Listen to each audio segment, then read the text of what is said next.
Je suis une solitaire, mais je déteste créer seule.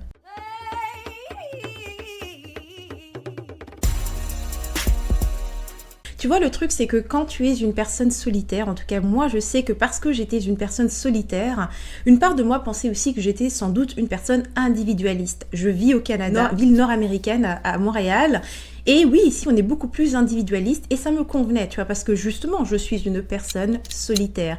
Mais il y avait aussi un manque là-dedans. Je trouvais que ce côté individualiste ne me parlait pas tant que ça. Et tu sais pourquoi? Ce que j'ai découvert en fait, en développant ma communauté, Rebelle Créative, mon business, c'est que j'adore créer avec les autres. Parce que pour moi, être solitaire ne veut pas dire être individualiste. Je pense même que être solitaire fonctionne très très bien avec l'idée d'être en communauté. Mais du coup, la première question la plus importante lorsque tu es une personne solitaire, c'est que fais-tu de ce temps seul ? Le truc, c'est que la solitude peut vite peser, surtout quand tu ne sais pas quoi faire de ce temps seul. J'adore ne rien faire. Je n'ai pas besoin d'être occupée chaque minute de ma journée. Pour moi, être seule est une grande richesse. C'est du moment vraiment délicieux et précieux et j'adore créer ces moments-là. Mais ces moments sont délicieux simplement parce qu'ils sont contrebalancés par des moments où je suis en échange avec d'autres personnes. Et ces échanges, ça peut pas juste être des échanges sociaux, pas pour moi, tu vois. Je suis une personne de mission, une personne qui a le besoin d'être engagée. Tu te rappelles, le besoin toujours de créer quelque chose qui a du sens. Donc pour moi, la meilleure façon d'interagir avec les gens, c'est toujours à travers une vision commune.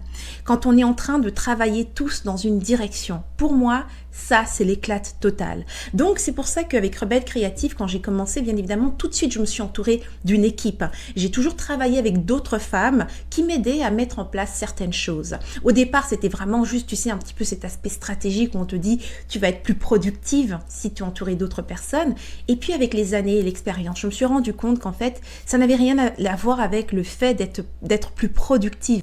Mais le plus important des cadeaux pour moi, c'était le fait de créer avec d'autres personnes, de entrer en contact avec la créativité d'autres femmes. Et d'ailleurs, je te dirais que à partir du moment où je me suis rendu compte que ce qui était le plus important pour moi, c'était cette connexion à l'autre, la manière dont j'ai même choisi de m'entourer. Le genre de femme que j'allais ajouter à mon équipe n'était plus du tout pour les mêmes raisons.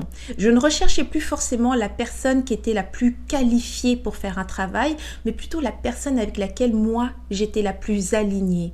Parce que quand on travaille ensemble, en communauté, c'est un petit peu comme si on partageait un seul esprit, tu vois. Et comme j'amène la vision, ce qui est très important pour la visionnaire, c'est vraiment d'être entouré de personnes qui ont une facilité à interpréter cette vision. Or, ce n'est pas le cas de tout le monde. Donc, c'est vraiment ça de comprendre quand on est une personne solitaire. Et ça, je sais que dans ma communauté, ce sont des créatives et que souvent nous savons ce truc qui est, nous sommes des personnes introverties. Nous avons besoin de beaucoup de temps seuls pour se recharger. Et parfois, ça peut avoir l'impression que, en fait, moi, je suis une solitaire, donc je préfère la solitude. Donc, je n'apprécierais pas spécialement d'être entourée de gens. Et c'est ce qui donne un peu ce côté où finalement on se met à stagner, où tu as l'impression qu'il n'y a pas tant de choses qui bougent, en fait. Et réellement, c'est ce qui fait aussi souvent qu'on va se mettre à procrastiner parce que plus les choses sont lentes et lourde et plus c'est difficile de se mettre en mouvement. Donc, je te pose là la question, si comme moi tu es une solitaire, de quelle manière est-ce que tu remplis ces espaces de solitude, mais pour qu'ils aient un sens, que ce ne soit pas simplement des moments de oisiveté? Laisse-moi ça dans les commentaires, j'adorerais savoir comment est-ce que toi tu vis cet aspect solitaire de ton identité. Voilà qui termine cette capsule. Dans la prochaine, je voudrais vraiment parler ensemble aussi de l'indépendance, qui est vraiment encore une fois une valeur qui est super importante pour moi. Et on va rentrer dedans un peu plus en détail. Mais là tout de suite, ça termine cette vidéo. Donc si tu as aimé l'inspiration, bien sûr, clique sur j'aime, partage autour de toi. Fais tourner l'amour, aide d'autres femmes à mieux se connaître, à être en contact avec leur pouvoir. Et si tu veux d'autres inspirations comme celle-ci, bien rejoins-moi sur mon site rebellecreative.com. Tu peux t'inscrire là et recevoir mes prochaines inspirations directement livrées par mail. Et ainsi, tu feras partie de ma communauté de rebelles créatives. Mais sinon, d'ici là, écoute, moi je te vois pour la prochaine vidéo. Donc c'était Henriette Ndaka. Et n'oublie surtout pas, agis comme une rebelle créative. Tu vis à fond sans culpabiliser, sans complexe et bien sûr sans stress. Mouah.